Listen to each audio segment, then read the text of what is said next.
Dear GTM strategists, today we will dive into a topic that has been a burning question for me for over a year.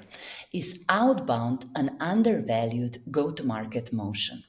In my go to market strategies book, I explain 7 growth motions: inbound, outbound, paid digital, community, partners, account based marketing and sales, and product led growth. Usually, 2 to 3 go to market motions work best for a company. But what I see in practice is that outbound is often left out of the mix. Is there some bias that we should overcome, or should we be simply learning how to sell better before we can sell at scale? I am thrilled to have Bruno Estrella, a true expert in the field, join us today as a guest. Bruno is head of growth at Clay, a company that offers data enrichments and outbound features. More than 30,000 companies, go to market companies, use Clay. Prior to this, he held the position of the director of marketing at Webflow, a popular low or no code website builder that is a product led business. Webflow grew to 9 figures in annual recurring revenue and raised over $400 million. Interestingly, Bruno started his career in content marketing and paid digital, giving him a comprehensive understanding of the entire spectrum of go to market motions. And maybe, just maybe, you will get as intrigued and excited about outbound as Bruno and I are today. Hi, Bruno. Welcome. It's so good to have you on this podcast. How are you today? Very good, Maya. Thank you for having me. Super excited to chat. So, go to market motions, you say. I'm sure that based on your rich career experiences, you must be having a story or two when you didn't expect that a certain growth motion will be working well for a company. So, what was unexpected? I think one that comes to mind as you referring to this question is when we were first getting started at Webflow, we were pretty small and we were 100% product led. Uh, and but we what we realized is that because of our product led motion, we started to see very large companies actually using Webflow. So we saw, for example, Facebook, Google, actually using the company and paying us $40 a month. I'm like, well, there's something wrong here. So I jumped into like dozens and dozens of customer calls, trying to understand like why they're using, how are they using it, and how can we actually have Webflow be their go-to solution, right? Um, and the funny thing that when we think of these things is that like this, when you see people on podcasts talking about these, like this sounds very, oh, we implemented a sales led motion in a product led company, but in reality, these things are very messy and like it's a lot of hard work, very scrappy in general. So what we did is we recruited people from the support team because they were very much product experts. We started to talk to these companies and understand what are the requirements that they have. And after a few calls, for example, I was like, okay, I'm gonna try to make a sale here. I remember I jumped into a call with the UFC, and I was like, okay, let's. So we have this enterprise product that we it's focused for your audience. We're gonna give you this, this, and that, and they're like, okay, so you're gonna. And I was like, the price point is actually 40,000, and they're like, so you're gonna charge me 1,000x, and I'm gonna get the same product. I'm like, kinda. So, so we then decided to like invest on different areas like um security requirements and services, and also while we have like product development starting, and that's when we actually started to actually make a sale in general. So and now after I left Webflow is like you mentioned, Webflow is like a 9 figure business in general, and the sales led motion is around 15% of that. So it became like actually like a huge lever for growth, but it started pretty small just kind of like validating the opportunity. Got it. So, wow, Webflow, so interesting because, website building and developers and whatnot. I would be very intrigued that also maybe community is a big part of it. Was there anything else with Webflow before we moved to Clay that was relevant when you were working there? Yeah, I think like like you said, the community part is how Webflow took off. Uh, it was a very much like a community led business. We had a lot of our service providers actually using Webflow. Service providers, I mean, freelancers and agencies, mostly because um, the way that exactly how it grew is people were seeing these crazy looking websites, right? And they were sort of like investigating how in the world do you even do this, and then people then tell me, hey, we actually use Webflow. And then we had like a Webflow tag in it. We People could actually inspect the website and see the Webflow in the HTML. So people started to create a lot of content around it. And as a growth team, we saw this motion of, okay, people are creating content around this product. How do we add distribution layers to enable them to create more and more content?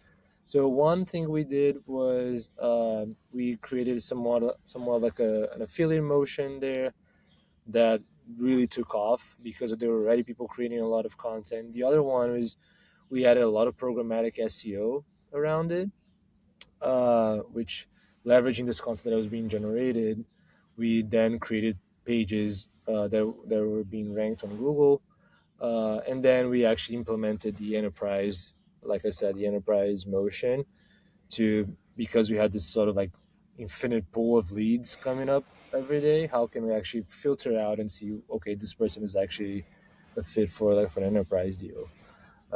So this is kind of like how we grew in general. Super exciting. Okay, and you relatively recently moved to Clay because you kind of share my passion for Outbound, right? Yeah. So could you just like walk us through this career decision? You started to work with Clay, you even moved to New York. So what Yeah, led you yeah. there? So before I joined Webflow, I worked in an agency called Banff Media, and Banff was kind of like was a very well known for outbound, and we scaled a lot of our outbound motions there, and we became kind of like this go to agency back in the day, and with a lot of content around this topic and stuff, and so my background was in outbound, but the outbound, like the processes that we were doing back in the day, uh, took us a ton of time, like to actually like build like a super personalized campaign. We had like engineering being part of it. We were very much focused on scraping and a lot of these other things. So then I left for and joined Webflow, and I wasn't actually looking, honestly, to leave Webflow. Yeah, but I came across Clay through like a friend who introduced me to the product, and my mind was just blown away. I was like, How this would so? have saved this would have saved me like months of my life if I were to use this back in the day. Because the product is so powerful and flexible. The things that you can do today with Clay, you'd have to have like a huge like a team doing this for you. So, and Clay is a self serve product, right? So you can go ahead and get started. And because of this combination that I had with this with my background in outbound, my experience with product led or Webflow, it felt kind of like just the perfect combo in general. Cool. I'm really curious what was the old way and just what we are doing in 2024. So, how was Yeah, Outbound done when you are working with Banff Media? yeah. So like when I actually had like a 39 page process doc that we Seriously. trained people on to actually Okay. scale this. So everyone would go through and basically involved a lot of scraping, like scraping a lot of data sources, um, bringing everything into a Google Sheet or Excel, um, cleaning up that entire data because whenever you scrape stuff, the data, as you know, comes super messy. So you have to clean up, make sure it actually makes sense in general, and then add personalization based on like who you're trying to target, right? Uh, of course, limited because of time, and then you would have to then uh, get all this information, try to find emails, right? With like email tools and email finding tools. After you find the emails, you go ahead and validate those emails, make sure that they are good. After you validate them, you put into like email sending platform for code outbound, and then you actually send the campaign. So there's a lot of like research and data cleaning and finding emails and validating before we actually do it. And with Clay today, you can kind of like do everything in here. So you can leverage Clay to find structured data, the typical data that you think of, like oh, the person's name, or where they work, uh, and then the and things like waterfall in Clay really allows you to really maximize your coverage. For waterfalls, for those who are not familiar, means that let's say you use a typical email finding tool, right? If you were just using that tool, and this tool, let's say, found 40% of the emails in your list, you're kind of like stuck there, right? Or you can pay for other one. But with Clay goes and tries to use one tool. If it didn't find the email for that specific contact, it goes and tries the other one, and you have like over over five or how many you can add in there tools to actually try to find emails. So that plus unstructured data, which is something that like that's kind of like what when I came across Clay, it blew me away, which is like you can ask our AI agent to visit this specific website, let's say for this specific lead that you have, and tell me and literally write a prompt and tell me if it's, oh, is this company B2C or B2B? If is this company offers a demo or is a self-serve product? What's the average sale on a price point on their pricing page? Who are their customers? Who are the case studies?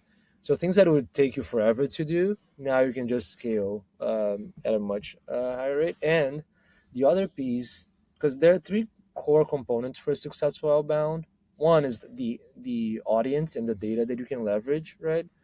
The other one is your offer. Like, is your offer actually relevant to these people? And the last one is actually timing, right? Which is actually the most important one, because you can get the audience right, you can get the data correct, but if the timing isn't right for you to buy that software, you're probably not going to do it, right?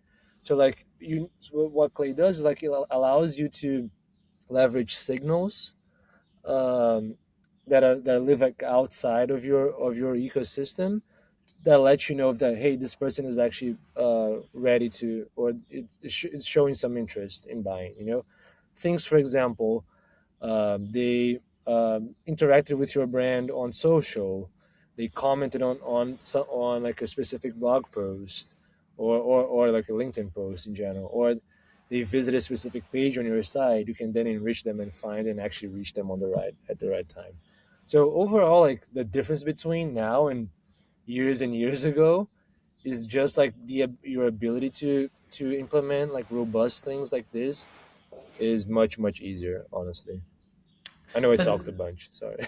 no, no, no, no. I love it. I love it because I'm reflecting hardcore. Just today, I had to review like one of my mentees' outbound sequence, and finally, the guy who is a super engineer wrote an email which had 881 words.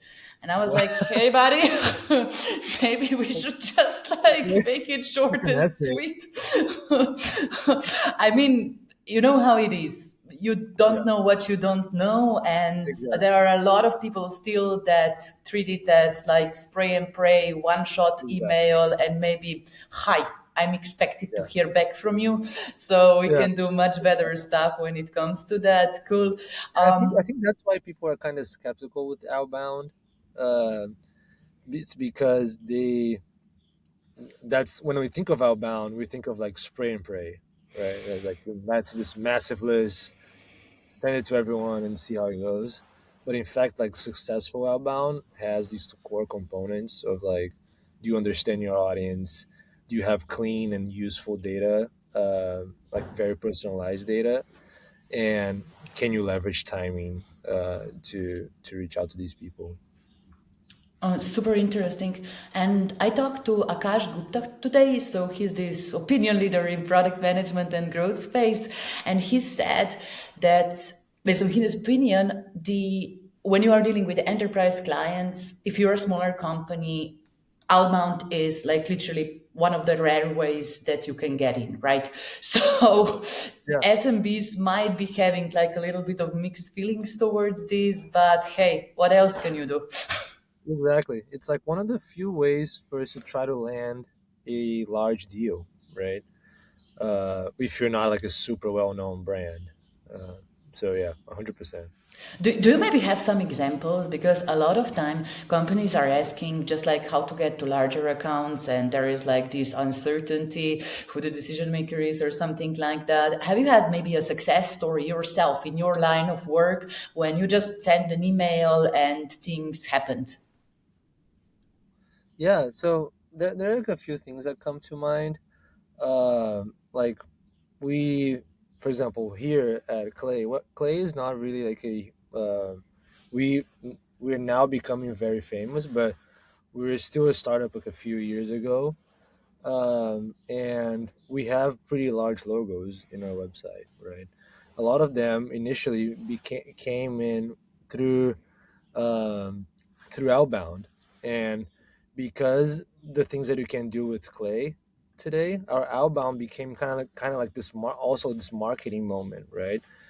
Because we were able to really personalize and make this campaign huge in general, and also like very very targeted, that people were looking at it and saying, how did you even know this? How did you even target us like so specifically? We definitely wanted to chat with you.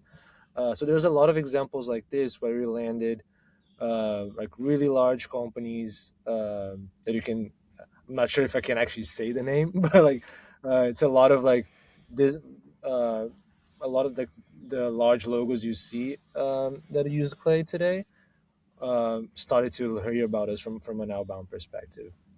Uh, the other piece, for example, we have companies like Sendozo that use Clay today, and you can see that they really decrease their costs from like an SDR perspective too, because of like the things that they can do with our product, and they really scale pipeline generation from an outbound point of view by actually using these tactics that are available today. Right, and then it makes so much sense because if you have better contact lists, then you probably have less meetings with shit lists and less waste in Exactly. your business development process. Okay, Exactly. but before our audience goes nuts again that I'm raving outbound too much, let's move to the growth motions that are more familiar to them. Okay. Good. Let's start to unpack, to unreveal, to just like how to find the right growth motions for the company. So when people are going to market, like what are the first motions that they should be choosing from? Yeah. I think this is actually a really good question, and like people don't really think about this too much because they see all the typical channels, like Facebook ads, Google ads, and I should do all of these, you know. But I think they're like, and I'm very passionate about this. I actually wrote like a big blog post about this in our the Clay blog, which is kind of goes through the decision making process that we had to choose our go to market motions for a self serve product. But I think the main thing is you first need to understand that you shouldn't really do everything at once. Like there are only like a few go to market motions that work for a specific business, And the first thing that you need to understand is like there are core components of your business in general, right? The business model, how you make money, right? How do you charge? How do you make money? How who are your customers? Who is your ICP, right? Um, what are the channels available there, and your product in general, your the specific things about your product, right? And the reason, and I think the most important one is your model. Like how much money do you charge, uh, right?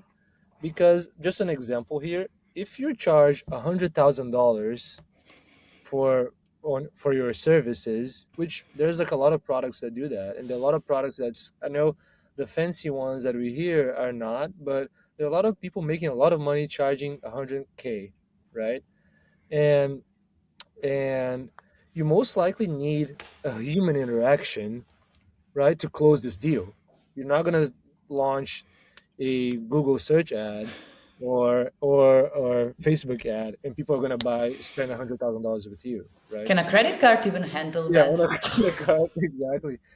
But on the other side is like if you charge $10, you cannot afford to have someone guiding these people to buy. So you need a self serve motion, and because of that, you need channels that actually allow people to go ahead and self serve, and you need a lot of people, right? Because with 100K, you only need a few in the market, right? If I have like 10 customers this year, that's already like $1 million I made, versus the $10 one. I actually need a ton of people to make an impact, right? And because of that, you need to understand the channels that allow you to reach these people at scale or very exclusively, right? So I think this is kind of like, okay, knowing that is sort of the foundation for you to choose your go-to-market motion. Because if I, let's say, if I'm software as a service and my average revenue per account is, let's say, $400 in general, I should try to leverage maybe some sort of paid marketing, maybe some sort of SEO, maybe some social content generation in there. But if I'm also an enterprise, a software service, but mostly focused on enterprise, I probably need some sort of like sales motion to help me scale here. So I think this is one question that people don't really think about too much, but it's really dictated by your model and like how much you charge and how much money and like, the overall how you make money in general. Oh, that's so perfect. And we're totally aligned here because I had this huge transition in my business as well. So, usually, I'm selling consulting services. Yeah, And we won't be talking about pricing right now because it's yeah, not that type of interview. But nevertheless, yeah, it's fine. It's very fine. yeah, But yeah, as I moved like down the value ladder to like cheaper products, you know how it is. If you have like a client which is worth like a lot of money, LTV, yeah, you cater them very diligently on support. You have like a very yeah, good service. You are yeah, like proactively managing them or something like that. And I had so much problems in just like transitioning to self-served because I am used to over communicate with just yeah, like the consulting clients. And yeah, if somebody like buys a $10 online course, I mean, of course, I'm very happy to chat with everybody, but it doesn't mean that we will go on like free additional core calls so that you yeah, can implement the model because I'm literally losing money in terms of opportunity cost if I act that way. And that's a yeah, huge transition for a founder as well, because at the beginning, you are in the learning curve and you are yeah, more than happy to go on all the sales course and like learn as much as you can. But eventually, there is yeah. no time. The opportunity cost gets too big. And I think that's actually a good point too. Is that in the beginning you should do things that don't scale, right? You should sort of like jump into these calls. Go to events, Chat. present, whatever. Exactly, exactly. But afterwards, if you want to sort of like scale, you need to really be very careful on how much you get involved and how much you charge and how which channels you want to you wanna leverage. Cool. Bruno, when you mentioned these four components of business models, I thought my initial assumption was that you would be saying, who the ICP is the most Yeah, important when selecting yeah, go to market motion.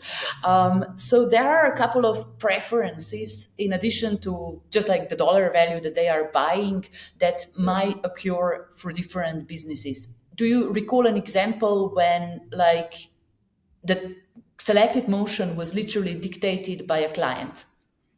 Yeah, I think like the reason why I didn't say the clients because everyone talks about ICP, right? Everyone talks about uh, the understanding your customer and like a product market fit and everything, which is definitely like one component that you have to get it right.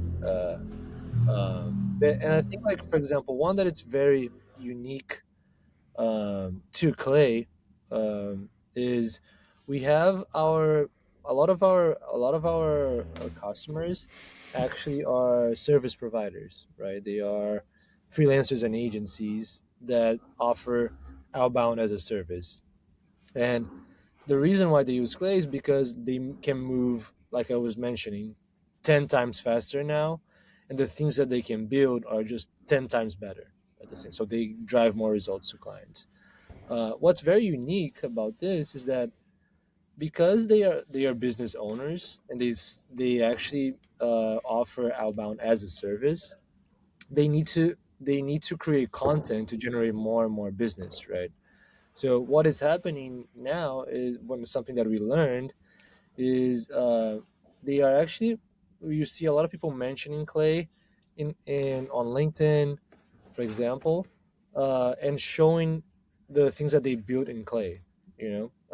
So showing the workflows that they did, the tables that they built, how successful that campaign was because it actually helps them get more clients, right? So understanding this, we're like, how can we actually this is a core unique thing about our audience. How can we actually incentivize and help them get more and more clients, right? And in our case, we are a lot.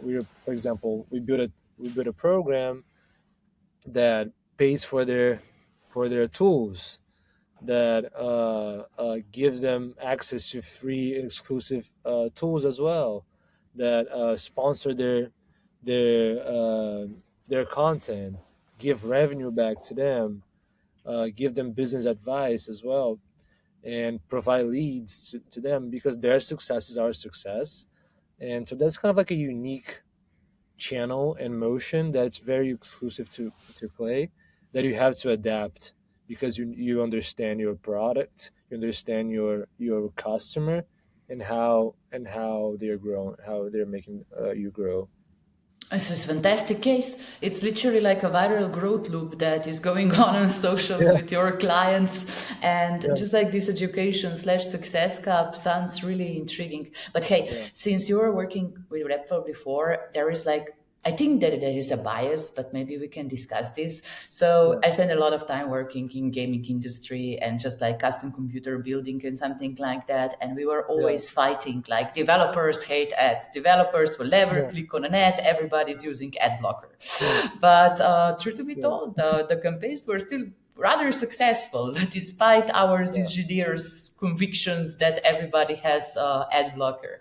So when yeah, it comes to just like more technical audience which we think it's super smart and skeptical and rational decision making, and you were dealing with these people in your previous life, what are yeah, like yeah. a couple of surprising things marketing wise that you have learned? Yeah, that's a good question. At Webflow, for example, Webflow is not like the typical uh, website builder, right? It's a more technical product, and you need to speak the same language, right, as these people, and so a lot of it. Initially, when you first pitched Webflow to this audience, people will be like, "Oh, it's just like Wix or Squarespace or WordPress, right?" But in reality, it's a much more technical and much more powerful tool. So we had to actually from a positioning point of view, we actually had to position Webflow as this pro tool for pro website builders, uh, which sort of like, as you invest on this positioning and you understand the customer, and you actually align how they feel about themselves with how your product is, that started to shift. And when we did that, and then we showcase, for example, one example for that we had at Webflow is, people would, since they would associate us with like other website builders, the immediate question that they had, or the immediate sort of argument is like, oh, this tool generates crappy HTML, or crappy code in general, um, which is not true. And so what we did is like, we actually doubled down from a marketing and even ads point of view. Is like, hey, here's what you're doing in Webflow, like from you building the website. Here's the code being generated. Here's the actual code. So feel free to take a look and see if it's actually something that, and if you don't like it, you can manipulate it as well. And you can see, but most of the time people are like, wow, this actually is actually really, it's a really strong code.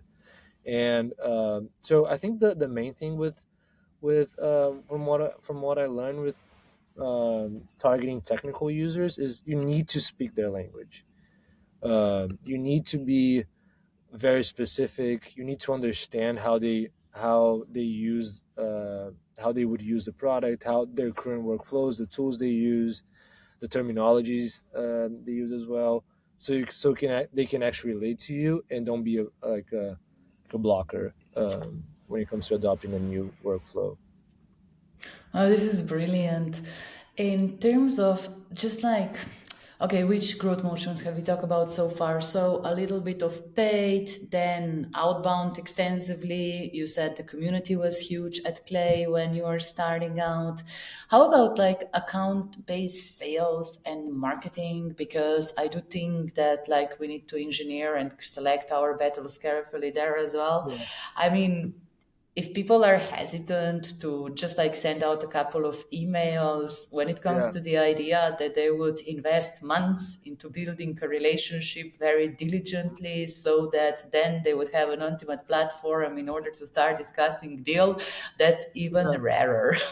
yeah, yeah.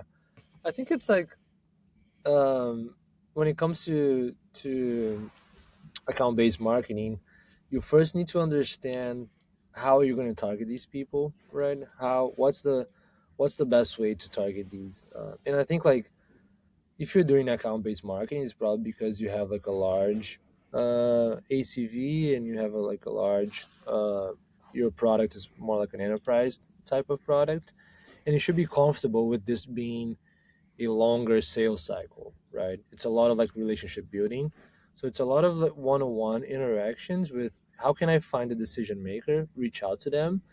And after I made that first contact with these people, how can I ensure that everywhere they go, they will see something about me, right? So the more specific things are like, okay, I reach out to this person, we had some sort of interaction.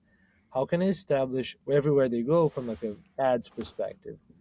How can I show up there? If they're going to this event, how can I show up there? If And what are the more like one-on-one things, like events and exclusive events like dinners and stuff, that I could set up to make sure that these people are hearing about us everywhere they go. But I think people should be comfortable with this being a longer sales cycle, right? Because at the end of the day, it's more of like a relationship building and like omnipresence than anything else. Hey, did I ever tell you what was the longest sales cycle that I have had? No. 3 years. What was it? Oh my God. No, I'm so Jesus. stubborn. I just did it because I got so annoyed and I really had to see the conclusion, right? Yeah. Okay, Was it worth so it? Was it worth it? let's keep that.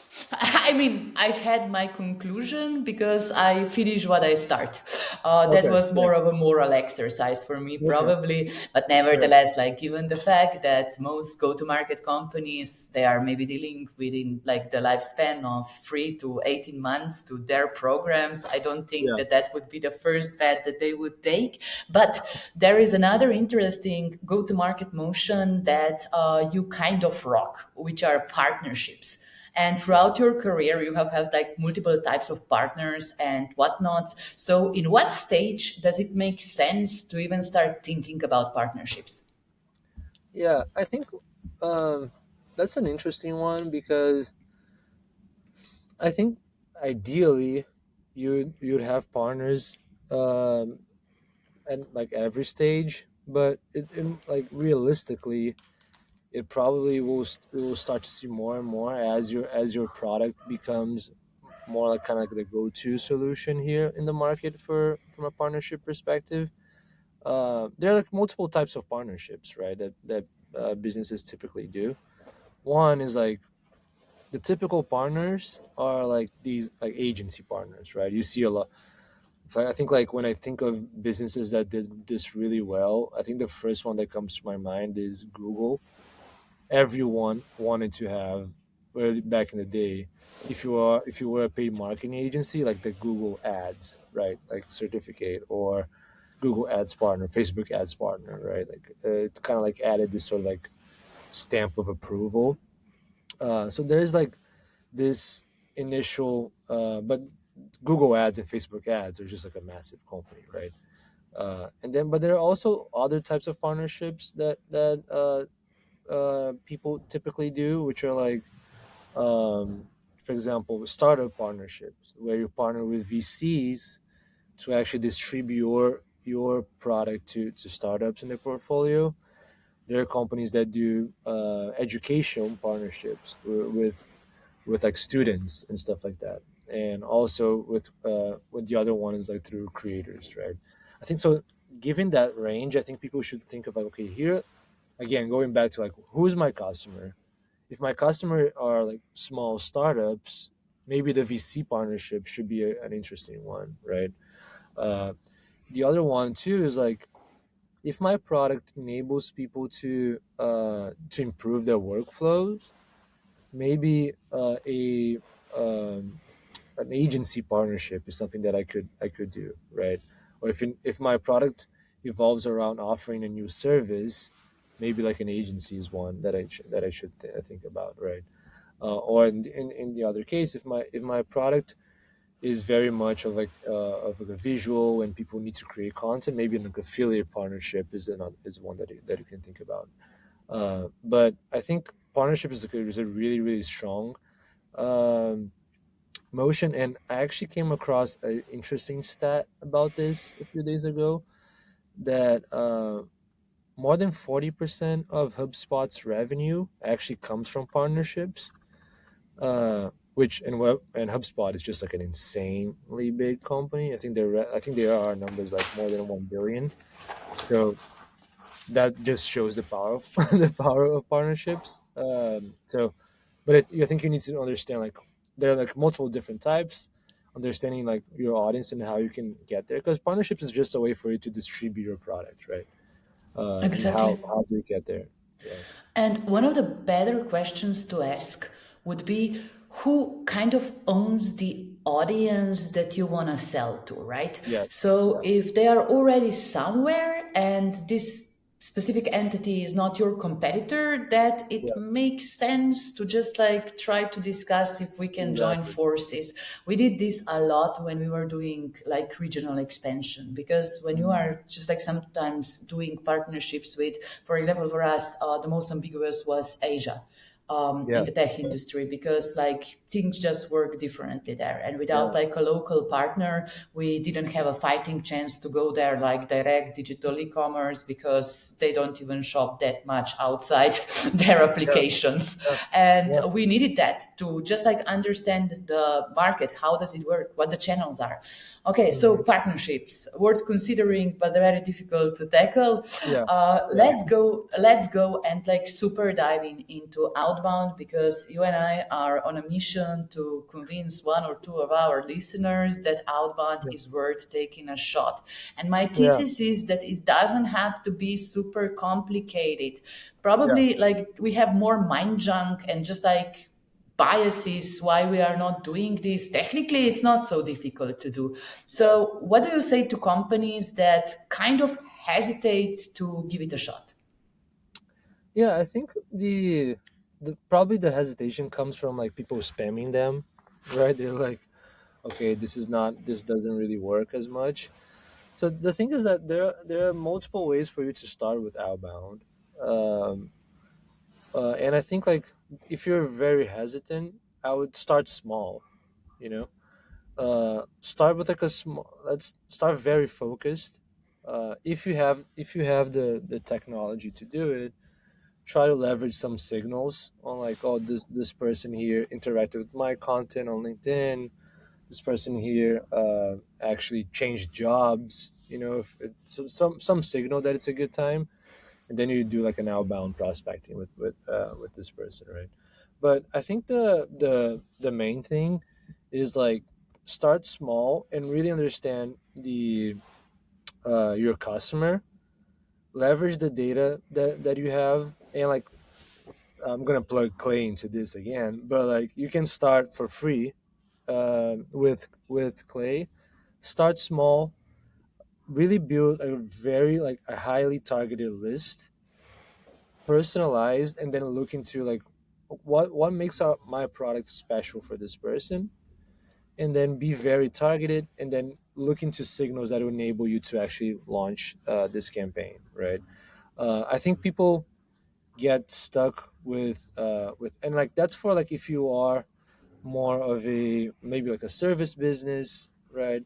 um, but if you are, for example, a self-serve SaaS product, I think the signals part is one that I would leverage first, right? Like um, there are tools that allow you to see, okay, this person visited my website but didn't convert. Let me actually find these people um, and hit them at the right time. So, can you name these tools or not? Okay. Yeah, yeah. Well, there are Okay. a few of them. One is Koala is a good tool that like allow you to find these people. The other one's retention.com Oh, yeah. allows you to find people like Yeah, but it Clearbit. only Also, works in the US, right? I think retention is only in the U.S. Yeah, Hmm. I think Clearbit also allows you to do this as well. And then what the typical tool stack is they find these triggers like just for like website data animation in general. They find these people. They all these tools integrate with Clay, so they people pipe this into Clay. They enrich with all the things that we chatted about in Clay in general, and then they send the email campaign. That's kind of the tool stack.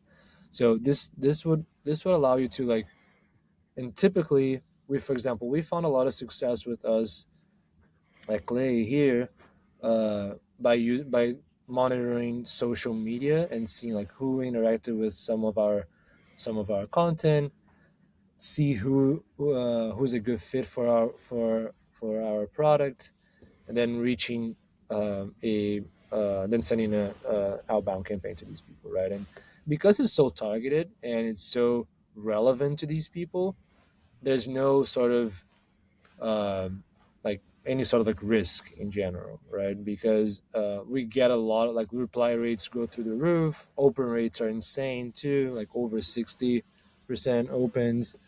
open rates, and then reply rates are make sense because they are actually within that sort of like timing spectrum. Um, so I would start very targeted if you are hesitant about it.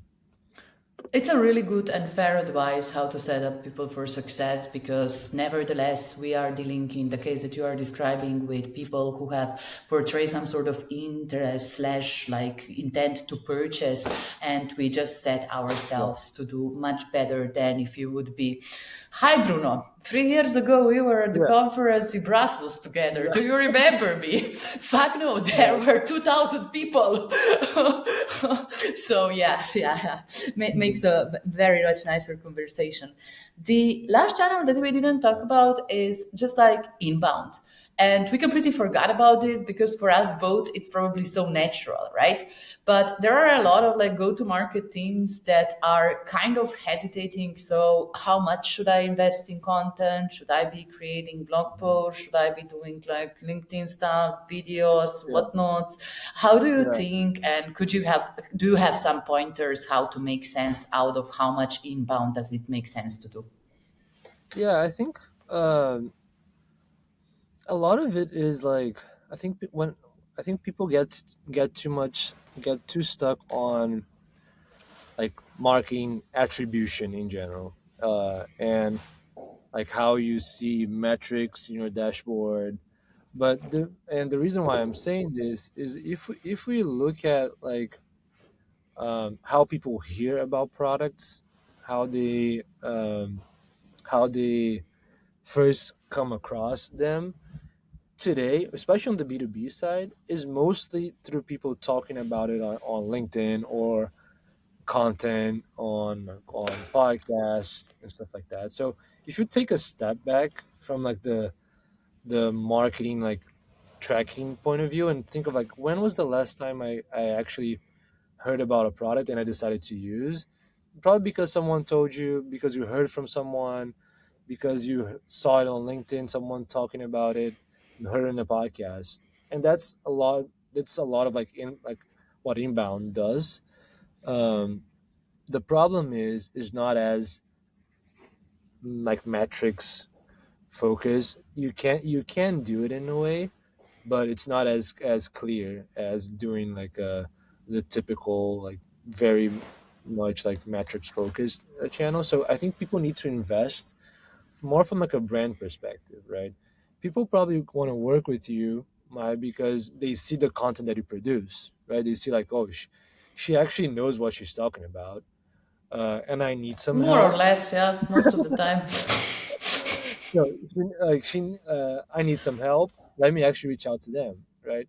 If you're not creating content showing that you are like the go-to expert in the space, you might leverage other channels and other ways to do it, but it's always going to be you're always going to be like a little bit of like a step behind the people that are actually creating content, right? No, I mean you're right, and you and I probably both we have like a little bit bias towards Yeah, inbound because we grew up in this like in yeah, communities. You were with Bank Media. I had my like gazillion members Facebook groups as well, and yeah, this is just like how we consume information. But often when I talk with very technical founders, and for them it's very difficult to write, and also their involvement in content production has like a little bit of an opportunity cost in product. um, my yeah, fairest advice to them, if you don't have the desire, willingness, the curiosity to create content, let's just pimp up your LinkedIn profile, do a post every now and then, maybe once a week, yeah, maybe once in 2 weeks, but do warm outbound. That's do warm yeah, outreach, and let's double down on outbound. And yeah, this is probably the only way how you can get the client that you are searching for, if you are targeting like a bigger B2B yeah, companies, yeah, especially okay, events could be an alternative way, yeah, but if yeah, you don't have the opportunity to go there, this is it. yeah, yeah. I think like the thing is like with inbound, it takes a lot of time, right? It And takes you time. have to like it in a Yeah, way. that's true. That's true. It has to be. You have to have some sort of like a personality for it. Yeah. The thing is, events also take a lot of energy too. So, and typically the people that like inbound are probably the people that kind of like are more extrovert, right? And they want to be in events. So yeah, but I agree with you. There's some sort of like fit there from a personality point of view. I mean, yeah, fit or maybe even an aversion, right? So Yeah, I always say it, look, if you're not gonna do it, if you are not like committed to the process, then it's not going to work because you're not going to do your best work. So you yeah, can either outsource it, which is a problem because nobody knows your product as well as you do, right? And on yeah, the other hand, you just have to elaborate and see for it and often do it yourself before you can scale a growth motion.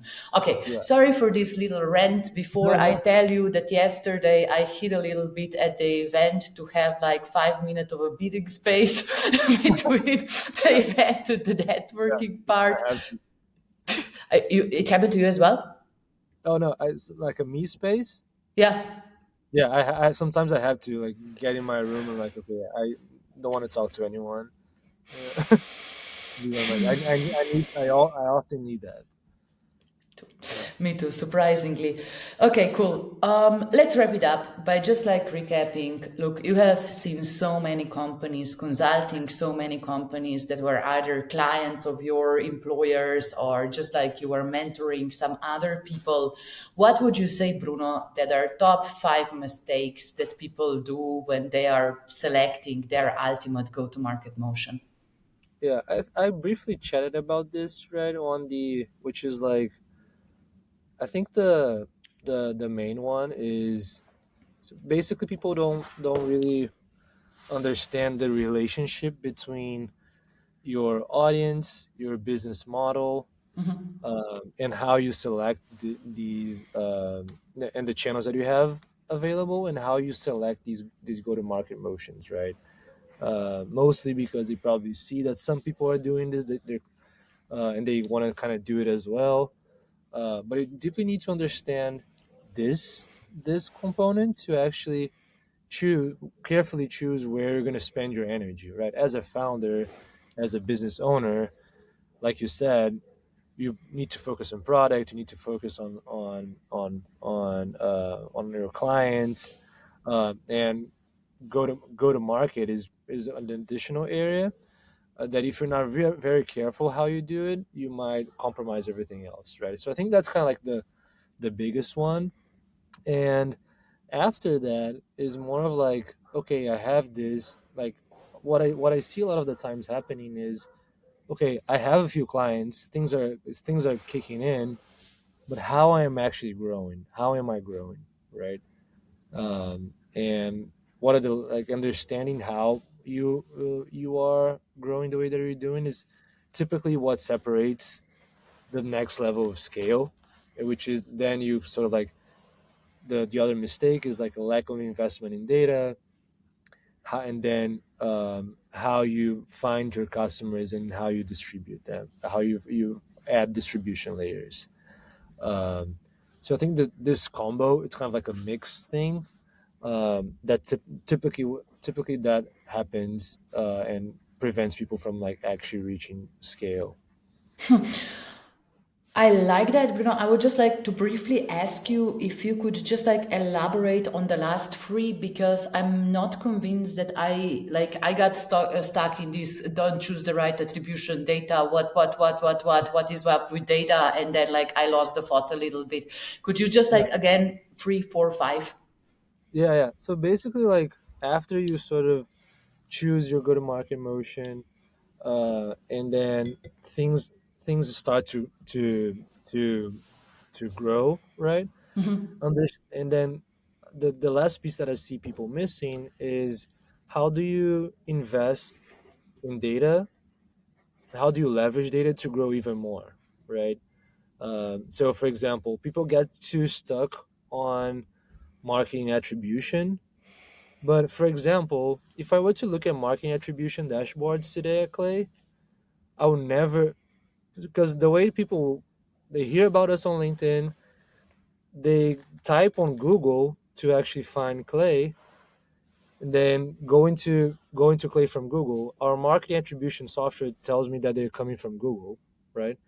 But in reality, you have to sort of like combine both qualitative and quantitative data to see where people are hearing about you to actually make a decision. So, and understanding how data works and how you should invest in there is like what actually separates people from actually the next level of growth in here. And then the last piece was like, now that I know how I'm growing, I have the right data points to scale. How do I put like a distribution operations to actually help me grow even faster, right? So like if I'm a founder that relies on events, I need to build a team or some sort of like operations that makes me scale like events, right? In general, so like it's basically these kind of steps. Got it. Now it's perfectly clear. Bruno, last but not least, thank you so much for being our guest. I'm sure Yeah. that there are many people who would like to continue the conversation with you. What is the best place to do so, and how can they learn more about you and your work? Uh, I think the best way is to connect with me on LinkedIn. My LinkedIn is Bruno Estrella with two L's, and feel free to reach out to me there. Connect. I'll be happy to help anyone. And yeah, thank you so much for having me, Maya. This was awesome. Fantastic. Uh, Any final thoughts or recommendations? Open mic.